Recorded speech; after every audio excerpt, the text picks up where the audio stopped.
আসসালামু আলাইকুম সবাইকে। আজকে নিয়ে আসলাম আলু ও মাছের সুস্বাদু এক রেসিপি। প্রথমে আমরা একটা কড়াই নিলাম, কড়াইতে পরিমাণ মতো তেল দিয়ে দিলাম।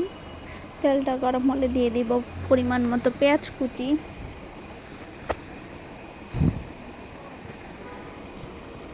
রসুন বাটা, মরিচের গুঁড়ো, লবণ, হলুদের গুঁড়ো, জিরের গুঁড়ো।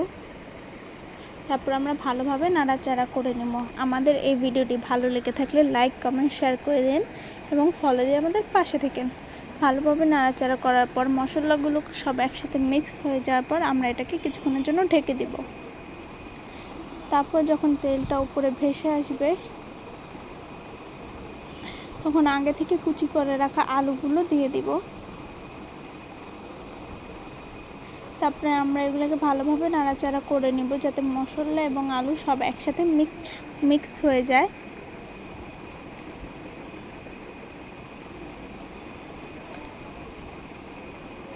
মিক্স হওয়ার পরে আমরা আবার একটু ঢেকে দিলাম।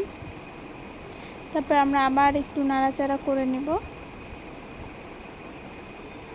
তারপর আগে থেকে ভেজে রাখা মাছগুলো দিয়ে দিব।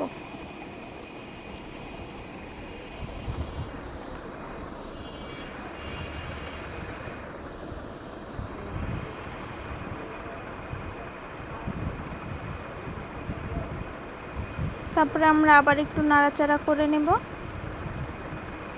তারপর পরিমাণ মতো পানি অ্যাড করে দিলাম। তারপর আরেকটু নাড়াচাড়া করে ঢেকে দিব।